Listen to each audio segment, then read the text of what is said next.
And we're live. So, hey guys, this is Carlos Phoenix. We're going to have a special show today, and we are on RETalkTV, which is a page on Facebook where they talk about real estate with Xiomara Medina. And we're going to bring her live in a moment. But first, I want to show off her intro.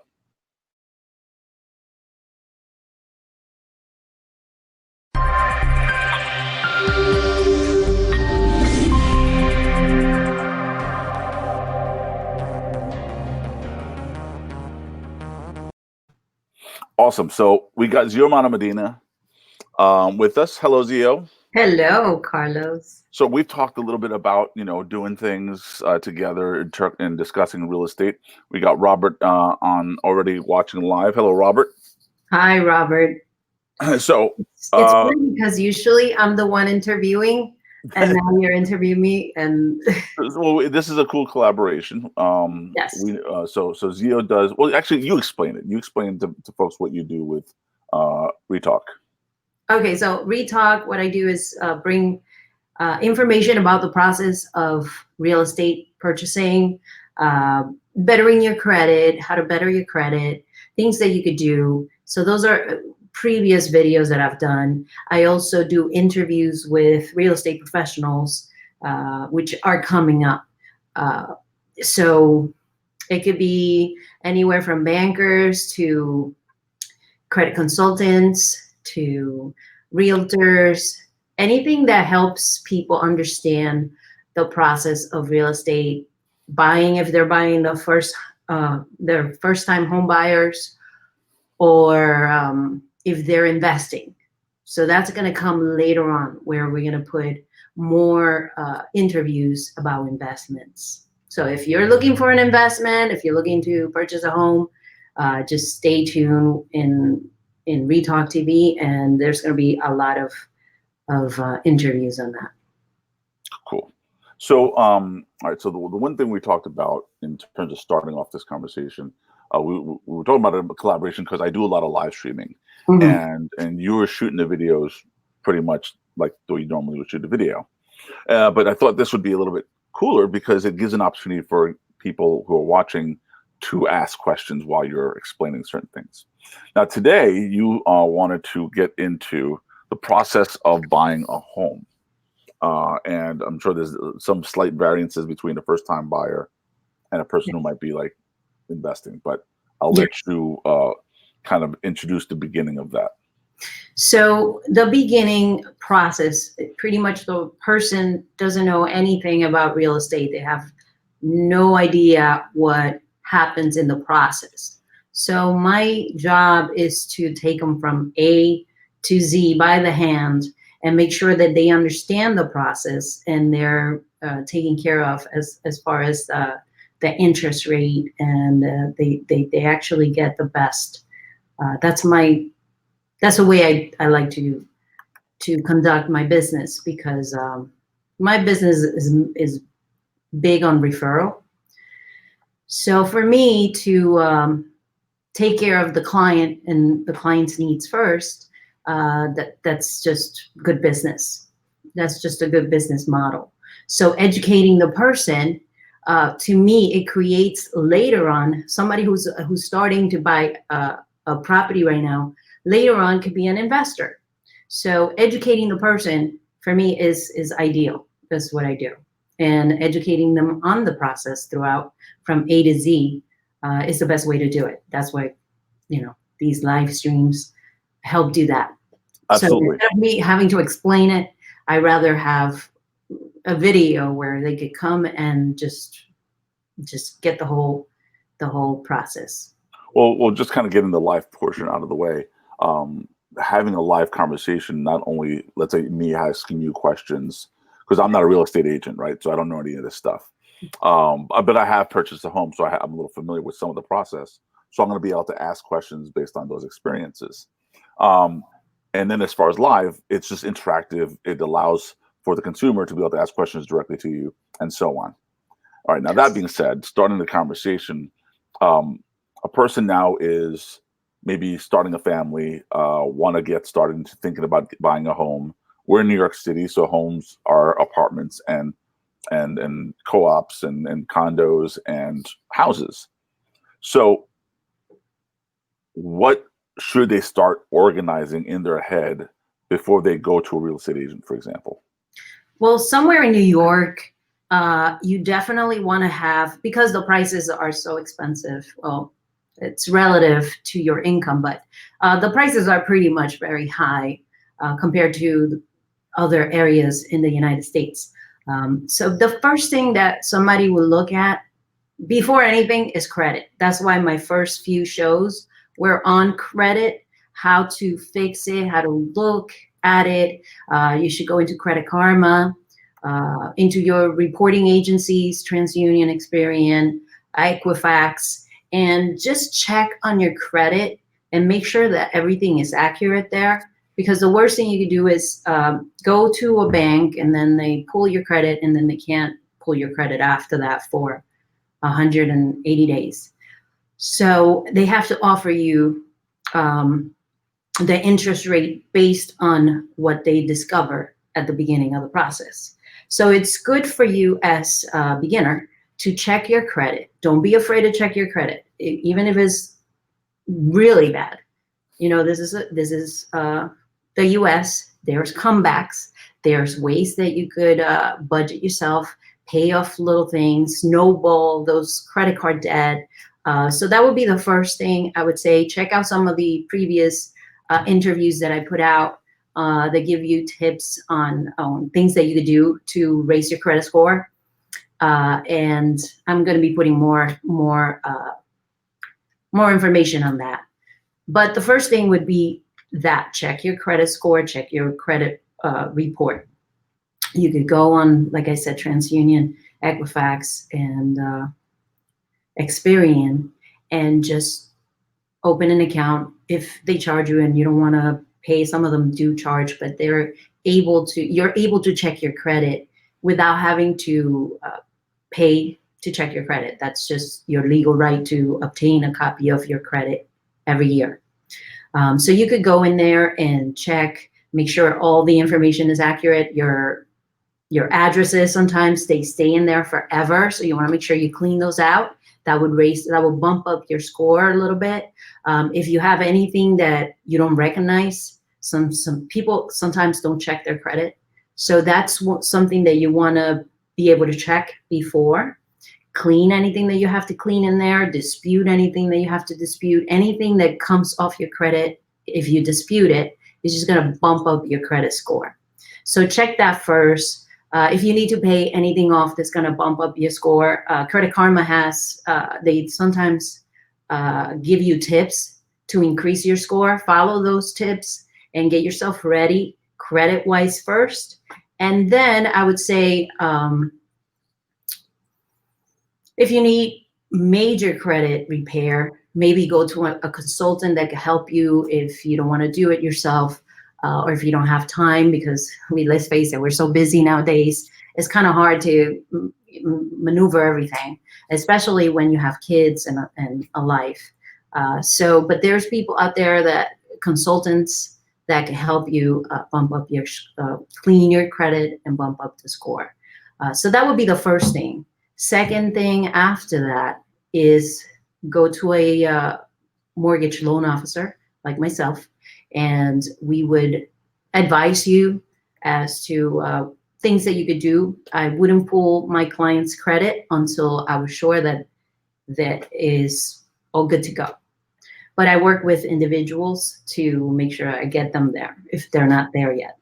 If you're ready and you already have your down payment saved up and you're ready to purchase something, then I will get you pre-qualified, and then you go to a real estate agent. Sometimes you could go to the real estate agent first, and they would recommend someone to do your pre-qualification. But once you have the pre-qualification, that means that you're good to go. And I have a question here from Robert. I don't want to ignore it. I didn't want to call up before. It's on the screen. Yeah. Oh, there you go. Much bigger. wasn't really for me, but I did.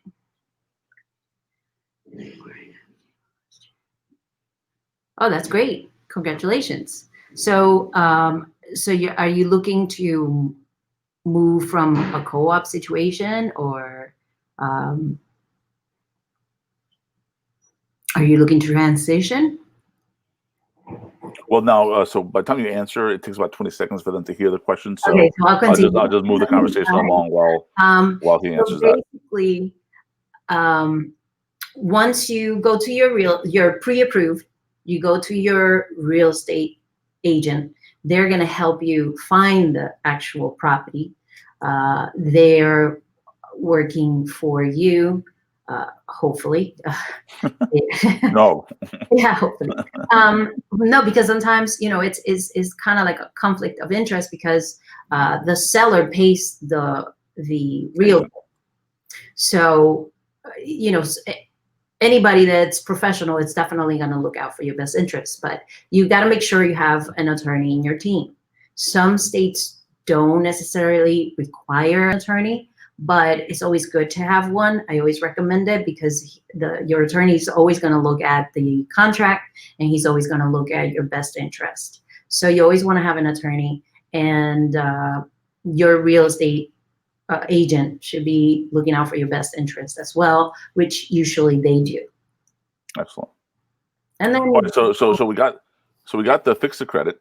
Yes. Then they meet someone like you, or they go to their agent, and then get a pre-approval. Then you need to find the property, and the agent can help you with that. Or there's dozens of websites nowadays where you can kind of just look at the neighborhoods, look at the pricing, that type of thing. So let's say they've now chosen the house. They've kind of gotten a little bit of their act together. Go ahead. Just to give you a little bit on house hunting. Okay. So, there's billions of people in this world, and agents are servicing a lot of people. So don't just rely on the agent to bring you stuff. You have to actively kind of look, go on Zillow, check out the neighborhoods. There's a bunch of websites that you can look into. The city data. City data is one of them. If you Google city data, it should come up, and it gives you all the data about that place that you're looking into. So is that the name of the website, City Data? City Data, yeah. Is that .com? I believe it's .com. I think so. Well, I'm gonna try and see if I can find that. I have to. But I'll let you continue explaining. And there's other websites too where you could check the crime rate. I mean, if you have kids, you want to make sure you bring them to a good neighborhood. You could check the schools. There's greatschools.org, I believe it's called, where you could check the rating of your school. And Zillow and a lot of these companies nowadays, they will give you, like Realtor.com, Zillow. They will give you the school a score. And you want to make sure your school, for your kids, your school is relatively high if you want them to learn something, So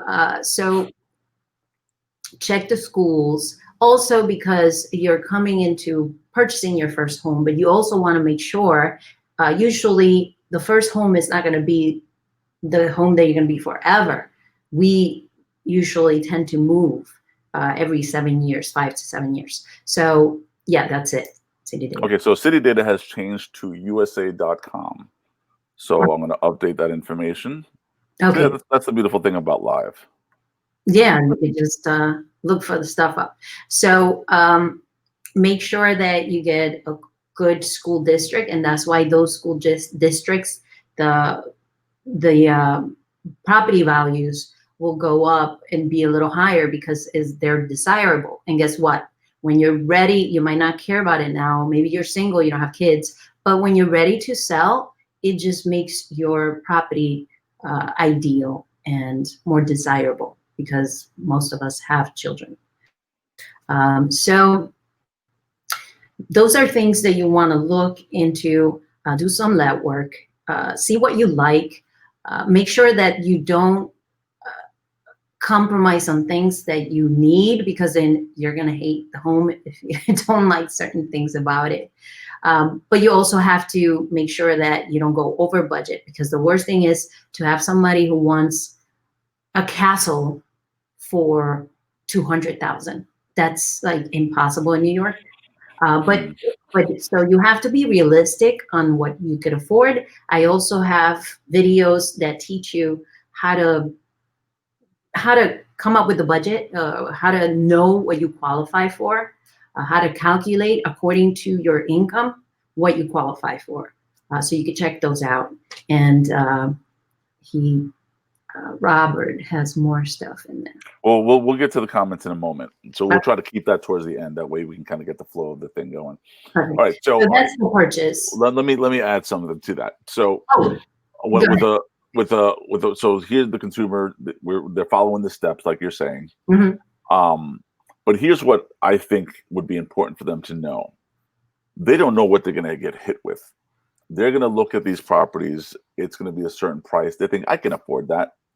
But what they don't anticipate sometimes is the taxes, the fees, the closing costs, the insurance, all those type of things. So can you review a little bit of that? Yes. So basically, after you find your home and you put an offer in, so my job is to make sure you could pretty much contact me any step of the way, and I will answer any questions that you may have. That's one of the things that I do for my clients. But after you put your offer in, you want to make sure that you get, and you're going to get an inspection, a property inspection, because you want to make sure that there's no things that come up later on that you didn't know about. And all of a sudden you have a buried oil tank in your property, and that's going to cost you a lot of money to remove. And if you have environmental problems in there where the oil tank is leaking, so those are things that you need to know before you invest the money into this property. So you want to make sure you get a property inspection. So right when you put your offer, and when you put your offer, if you're not, I can't stress it enough, get an attorney, because he knows what to put in there in that contract to give you enough time to get everything that you need to get done. You want to make sure you know everything about your property, do a property report, so there's no surprises. And then once you submit, your attorney does your contract. That's going to take about 2 weeks between your attorney and the seller's attorney going back and forth. Sometimes they're quicker, but sometimes it takes 2 weeks. So your attorney is supposed to, like I said, look for your best interest and make sure the contract has everything that you need in case something comes up. You can renegotiate with the seller. So if there's things that you don't like or need fixing, you could always come back to the seller and say, hey, I need you to fix this.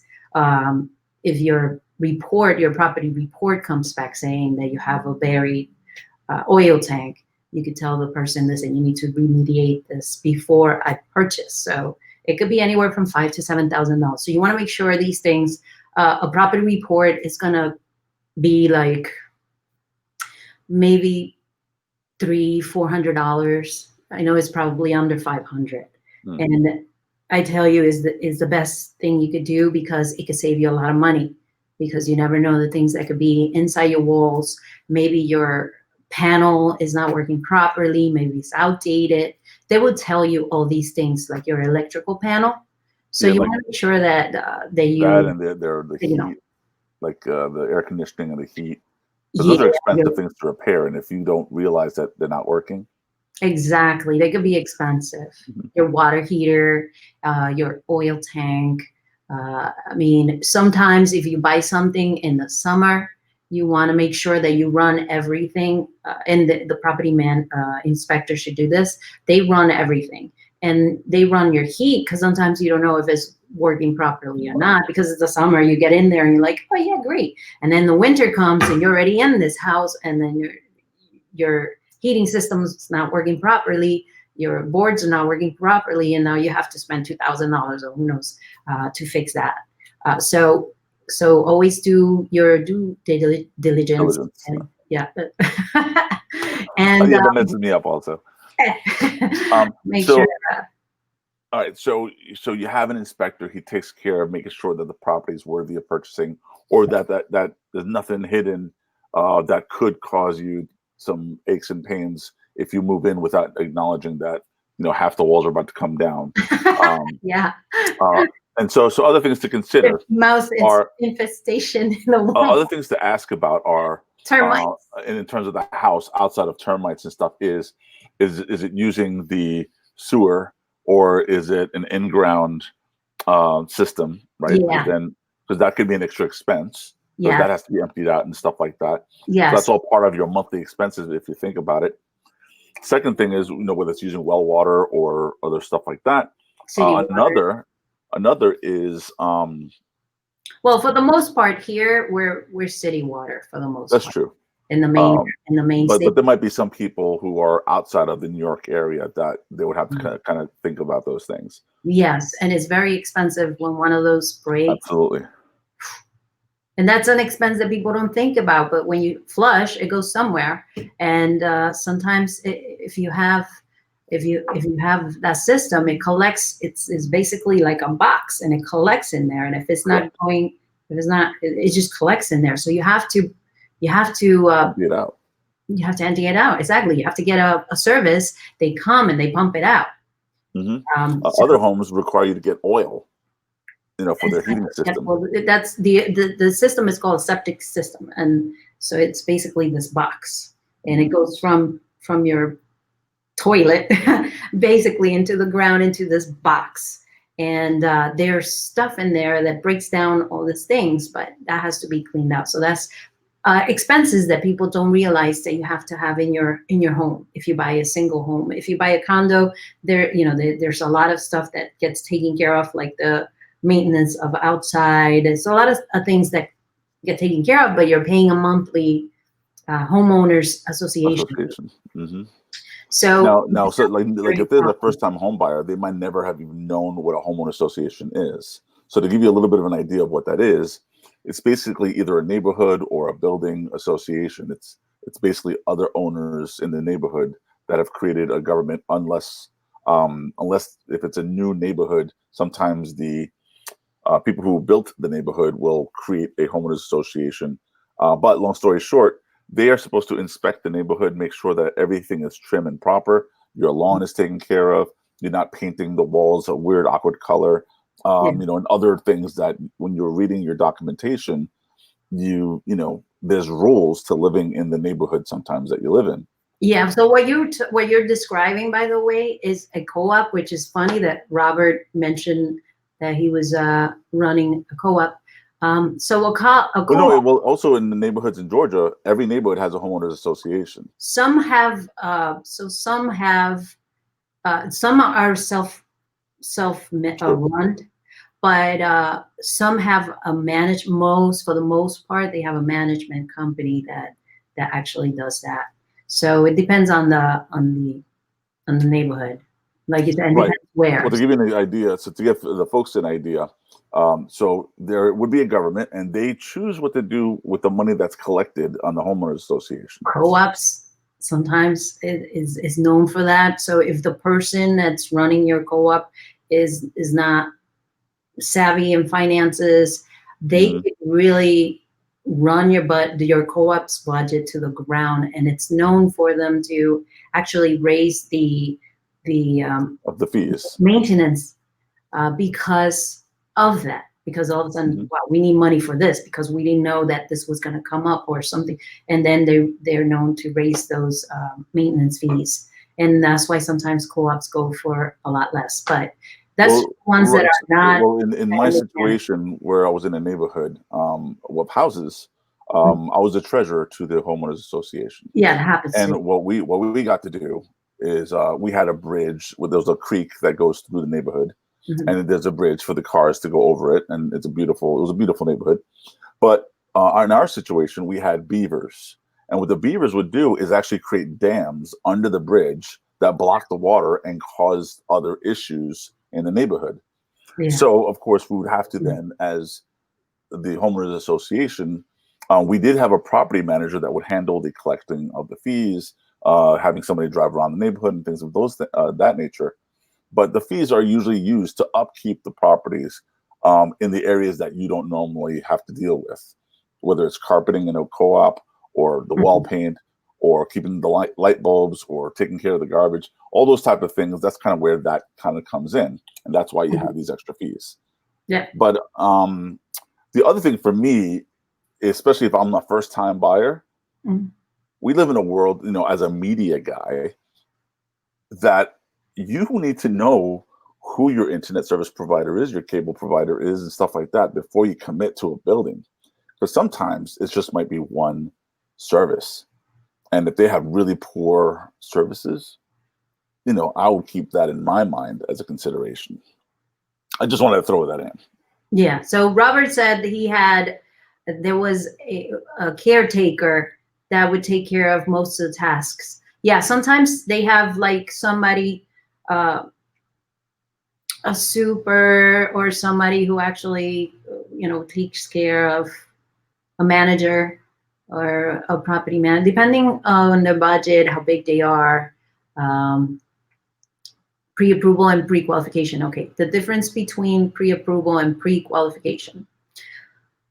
So a pre-qualification is just based on the information that is submitted. I do that assessment.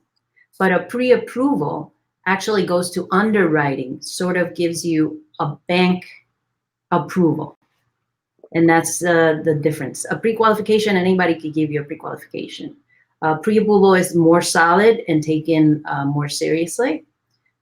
So we do those as well, but you need to submit all the documents that we would require as if we were putting the loan, and then we submit that to the bank. Underwriting looks at it, they approve it, and that's when they issue a pre-approval. So just to add a little bit to that, the cherry on top per se. So pre-qualification basically is, hey, look, you're interested to buy a house. Maybe you already know of a house. Before you go to or if you're dealing with an agent already, they might ask you to say, well, let's see what you get approved for. And if they're not dealing with somebody and you decide to go to the mortgage company directly, which is an option, they're going to say, okay, well, roughly, you know, how much do you make? What do you think your credit score is? You know, nothing. It's very loosely based on information that you should be aware of. Yeah, I look at the tax returns. I look at the income. I look at the down payment, make sure they have the down payment. So the problem is that sometimes you have loan officers that can't say no to people, and they should. No is a very good word. If you're not ready, it's not a definite no, it's a maybe. Let's get there. Let's get you there. So it's just like telling people that are looking to get a castle for cents, you know, it's just getting them to realize, listen, this is what you could get, this is what you could afford, this is what you're making now, and a pre-qualification from somebody who does that type of business is good. But sometimes you have loan officers that can't say no, and they just write pre-qualifications just because I don't know, but maybe they don't know how to do their calculations, or and sometimes it's not even that, but sometimes, you know, we're humans and we may be very close, but maybe underwriting might not approve it. So sometimes that happens too, where there was something that we didn't see and maybe it doesn't approve by the underwriting. But FHA is a program that it's very, very, how would I say it? It's very forgiving, and you could actually, there's ways that you could purchase a home with 3.5% of the home value, the LTV, loan to value.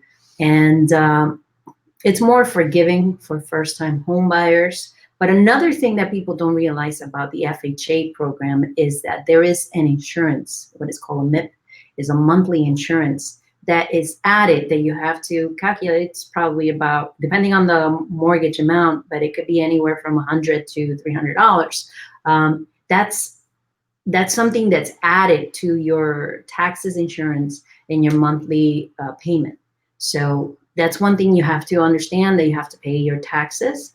And some people don't realize that, and they don't really pay attention to that. And when they get $10,000 or $12,000 tax every month, they're like, whoa, your insurance, homeowner's insurance, that's another expense. And then the MIP. A lot of people don't tell you this, or a lot of people forget to tell you this, but there is that MIP, and it throws a lot of people off, because when they see the closing statements, especially if they've never gone through the process before, they're like, what is this? I didn't know that was that. So they'll give you an amount that is only your mortgage, your taxes, and insurance. They don't tell you about the MIP. So it's very important to understand that. So yes, you're putting less for down payment, but you're paying more every month. And you also have to account that you're going to have expenses in your home that you got to take into account. Your lawn, your maintenance in the house. You don't want those shrubs to be growing and breaking stuff. So those are expenses you have to keep in check. So I'm getting a question here. Many sellers won't even make appointments without a pre-qualification. Yes. Agents and sellers don't want a pre-qualification anymore. A pre-qualification or a pre-approval? Pre-approval is needed. Yes. Okay. So a lot of agents don't want the pre-qualification because they don't want to come into spending. It's a lot of time that you spend showing homes, spending your own gas. I did real estate from 2004 to 2009, so I understand your pain. I definitely do. So it's definitely important, but it's more work. So sometimes it's good to compromise. If you have a good relationship with your loan officer and you know that they know what they're doing, then it's good to compromise, because it takes longer for the seller. If they are ready, it takes longer for them to get the pre-approval, but it's good to have it. They're going to go through the process anyways. So kind of to wrap it up a little bit. So in preparation, one, if you are even thinking about getting a house, start organizing your information. It's a lot of information. It's coming from random sources: your bank, your pay stubs, your taxes, your licenses. All that information. Start preparing that first. Yes. Take a look at your credit. Take a look at tax returns. You need 2 years tax returns. You need your W-2s. You need, your driver's license, your social security. But that's just extra stuff. But you definitely need the 2 years tax returns, and that's very important. And check your credit. Make sure your credit's good. To tell you the truth, the FHA program could approve you as low as under 500, but a lot of banks don't like to take that risk because sometimes banks sell loans in the secondary market. So they want to make sure they get a loan that's sellable. So they want to do loans from 620 above. So you start getting better rates when you're above 680. But 700 awesome. And over, that's better. So you want to make sure you do that first, and 2 years of tax returns. And one thing that people don't know is that you could have up to six borrowers. Oh, really? So get your friends and buddies and cousins and all move into like a 4-unit home, and so it because so that's a strategy to buy bigger. Yeah, well, sometimes the problem that we're having is that the prices are really high and the income's really low. So if you're making 30,000 or 40,000 a year, that's not going to be enough to qualify in New York for a home. So you have to get together with somebody else. So you could bring your cousin or your brother, your sister, your mom, your whoever, and one person that makes 30, the other person makes 40, the other, that now you have 70, 100. Now you qualify for something, and you could get something that has up to 4 units, and it's covered. Not 5. Over 5 is no. But that's a cool strategy. I haven't looked at that. Yes. Now also look at your financial situation. fix and correct whatever you can fix and correct. You can ask for advice and consultations for that. There's plenty of services out there, including Zio here. And then towards the end, I'm going to have you share your information. We didn't prepare a graphic for that. Sorry, but anyway, we were thinking about other things. But also look at your personal situation. If you are someone who's single and wants to buy, that's something to consider. Think about how much money you have to put down, because you have to have a certain percentage. Don't get married and buy. No, just kidding. Oh my God. And then and if you're married, consider what that means. Yes, definitely consider it's half is not yours. Correct. Because a lot of people think, oh, well, there's situations where people just buy, they get married, and they don't realize that if you buy first and then get married, guess what? It's half of theirs now also. Yeah, and sometimes people have assets and then they go into a marriage and they still have to split those assets. Right. And it's something that, those things you have to talk about before. And if you're going into with somebody, you've got to make sure that you're clear about how you're splitting the asset. Yeah.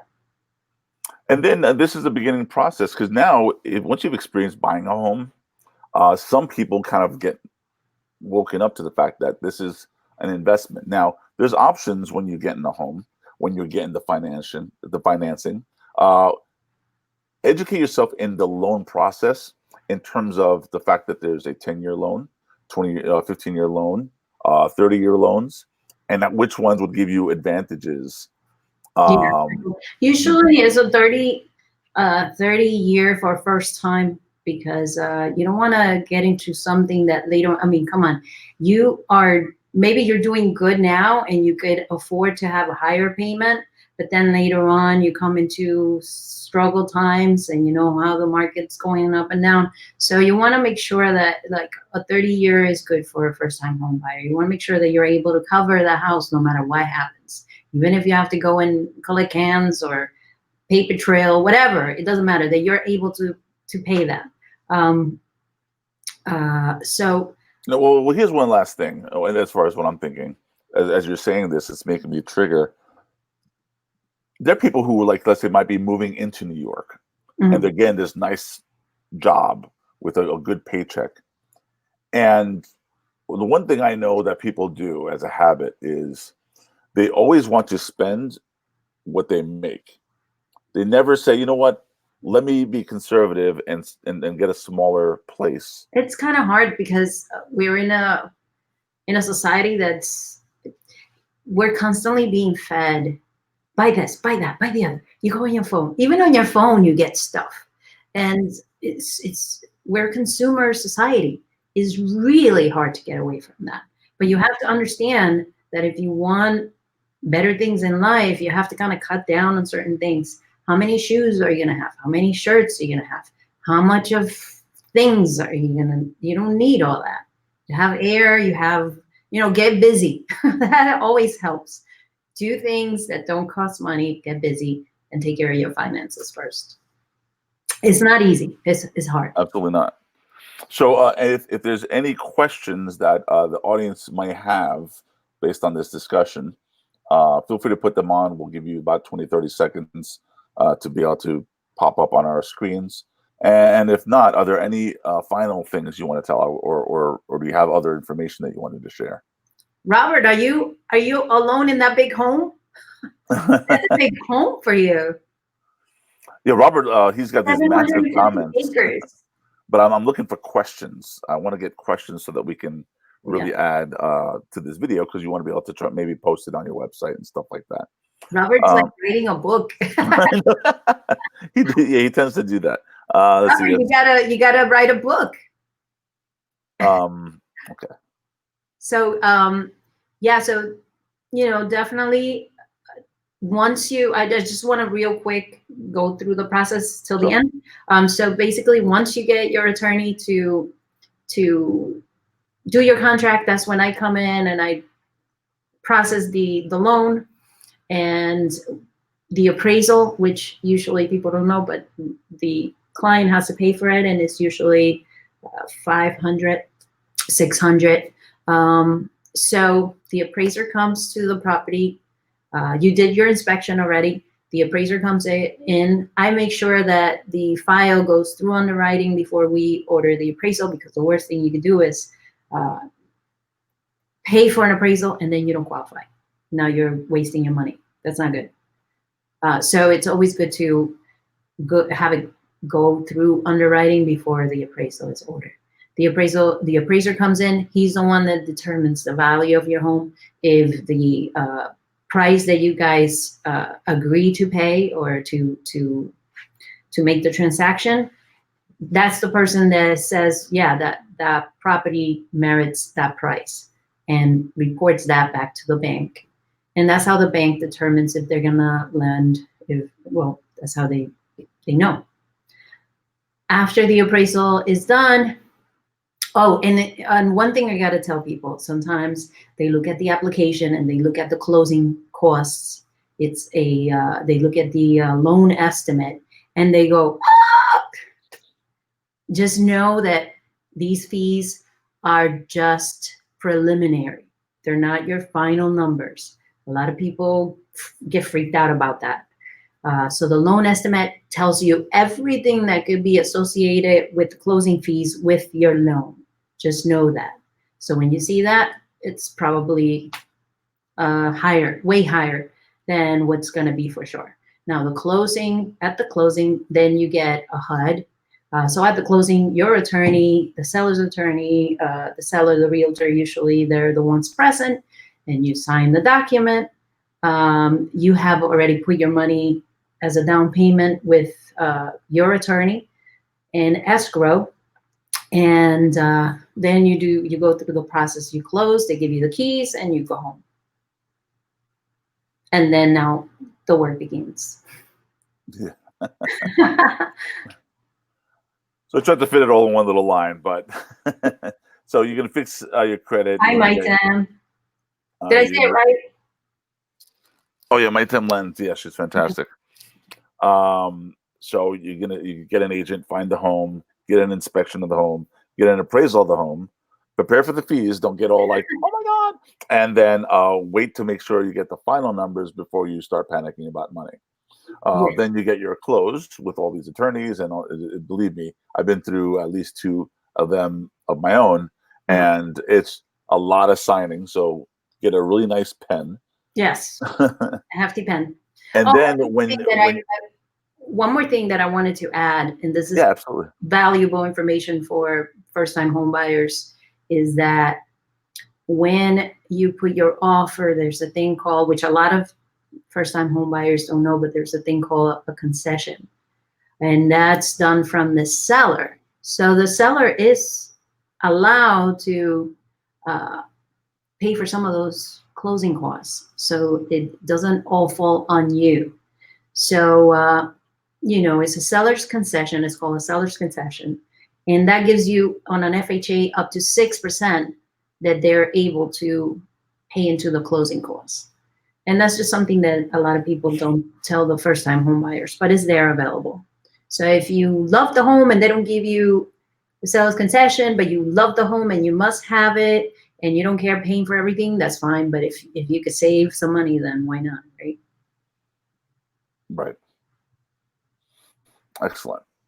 So don't have many questions showing up right now. Robert is recommending a particular type of brand for the ballpoint pen. So I appreciate that. Thank you, Robert. And but then you close on the home, you get your keys, and it is glorious when you first walk into that home and you say, it's mine. It feels good to be able to finally put money in your own pocket. And so another piece of advice that a lot of homeowners don't know is that if you just make one extra payment every year, you're gonna knock down years from that 30-year mortgage. So if you're looking to do higher payments, you're looking to do a 20 or 15, just do a 30 and send extra payments anyway. And you'll knock those 30 years by a lot. It could be 7 years, it could be more, depending on how much you send. A lot of people don't realize that on a 30-year mortgage, for example, the interest rate is almost, if you've accumulated the total of that, is almost double another and home. a half Yeah, of what you're that paying. cost of the house is, depending on the interest rate. It could be more. That's true. So if you're getting Three times. a $200,000 home, the interest rate Will after end up 30 costing years will be maybe another 200,000 plus, depending on your interest rate. 6, yeah. And then nobody understands. Well, not nobody, but usually first-time home buyers, because they've never done it, they don't think about that, Yeah. and that's massive. So the advice as far as adding the extra payment, you will actually save a ton of that money. Oh, yeah. That's just going to the bank, all Yes. because they allowed you to sign a line saying, "Here, we're going to borrow some money." Yes. So that's good to know. Good to know. And right now it's a good time to buy because the interest rates are really low. So right now is a good time to jump into property investments. Even if you don't have, let's say you don't have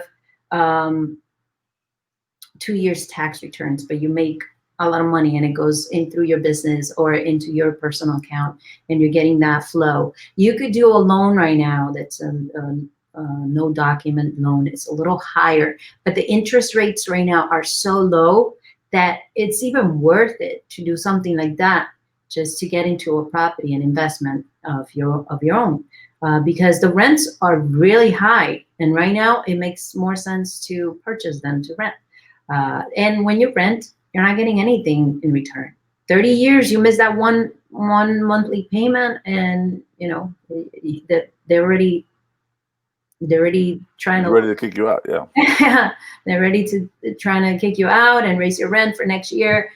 So you're paying somebody else's rent when you could be putting that money into your own pocket and at least building equity in your home, so that if later on, you know, you retire or whatever happens, you're able to utilize that equity. If you're renting, you're not going to have anything that you could leverage on.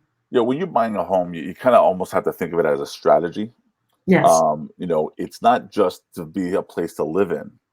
Think of it as if you take care of it, it is kind of like a bank, where it's gaining its own interest. So if you pay it early, if you saved all that interest money that you're throwing at the bank, and you're able to maintain the loan, the value of the house is going to go up, even if the market goes up and down or whatever.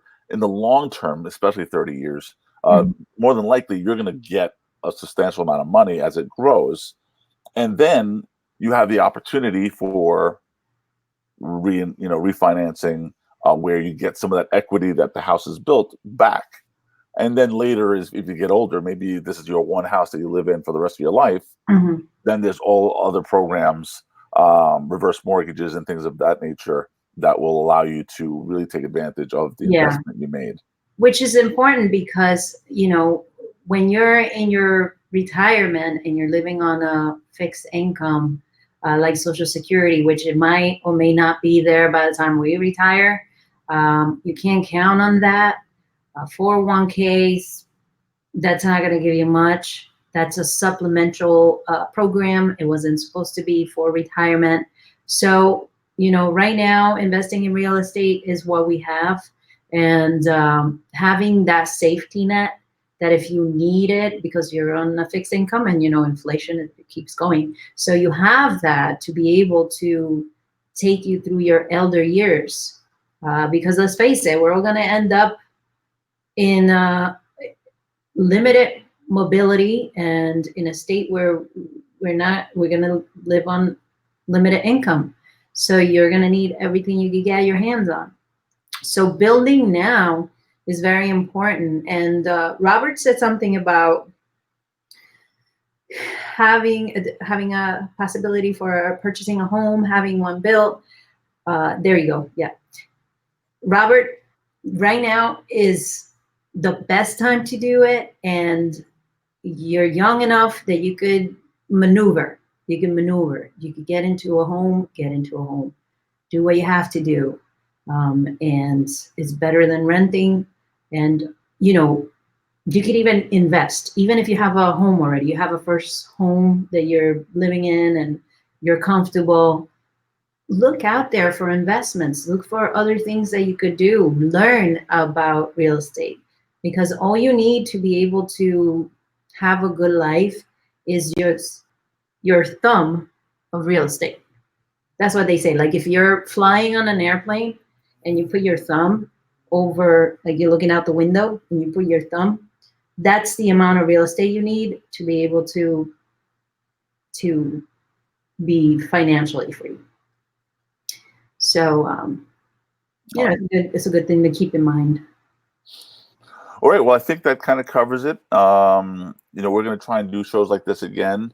Xiomara also does her RETalk TV show. We are streaming both on my page and on hers, so that way we're able to have these comments come through. And let's see. And Robert, he's going to continue the conversation, even probably after we are off live. But thank you, Xiomara. Thank you, Carlos. We got to do this in Spanish. Oh my God.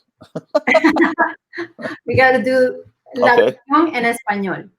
Okay. So we will have the Latin X version. REHABLA TV. Vamos a hablar qué rico es tener una casa y cómo la tiene que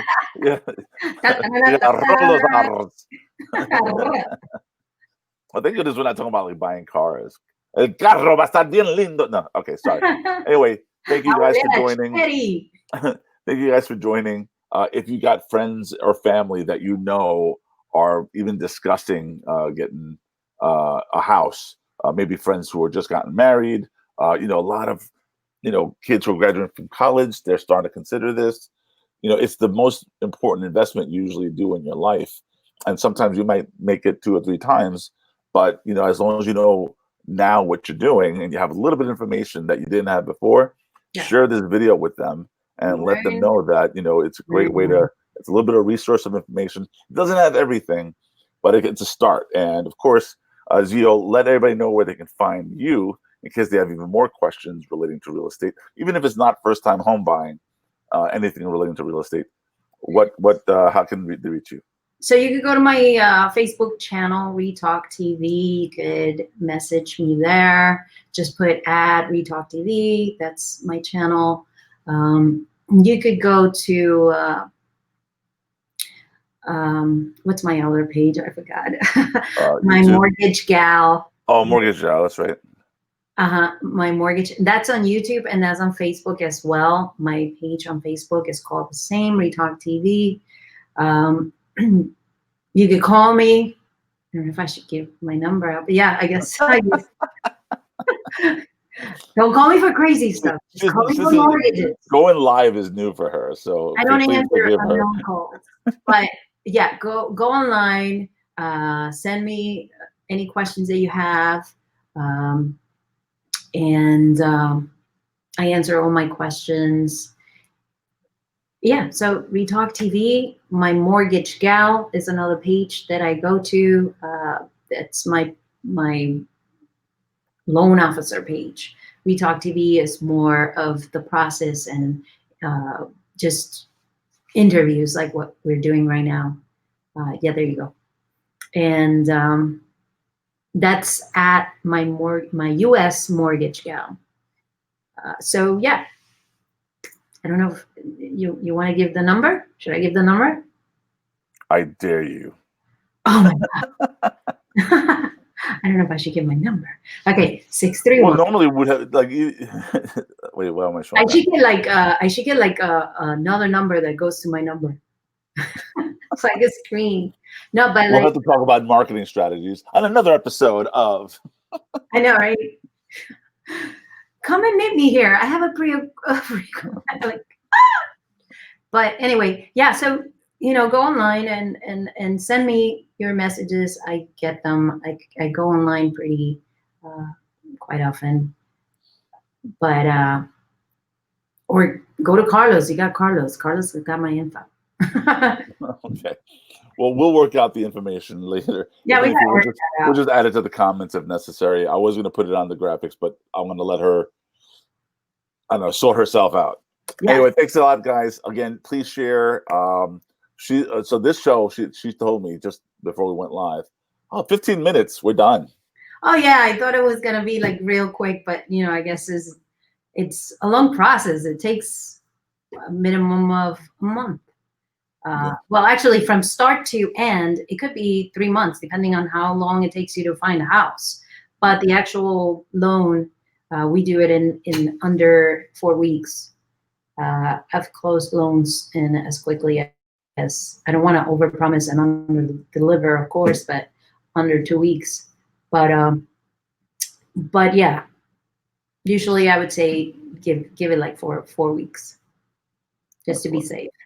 Especially, the thing that gets me is when I ask for documents and the person takes forever to get me the documents, because that's gonna make your process delay a lot more. Well, that's why I'm like, look, when you're thinking about it, just start collecting your stuff. Just make sure you have all your documents and give it to the loan officer, all completed in one file, so that they could grab that and submit it, and it goes smoothly.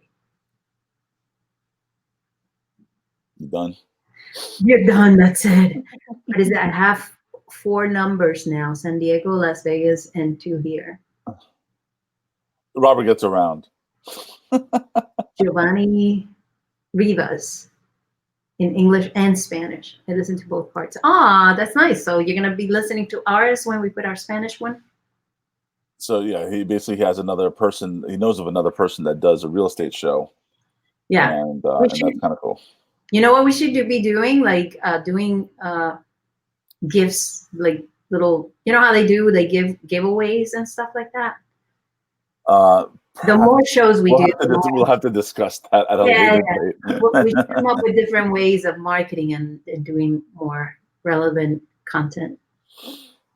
All right, so I'm gonna just put this up really quick. There you go. There you go. All right. Wow. So, all right, guys. Thank you again. Thank you, Zio. This has been a lot of fun. It's we've been talking about it for like weeks, and finally we got to do it. So I appreciate that. Thank you. And again, I'm going to push for the sharing because I think it's important information, especially we're in a stage where people need money. Yes. They don't, they're too young sometimes to even think about retirement. This would be a nice sneaky way of creating that retirement for them.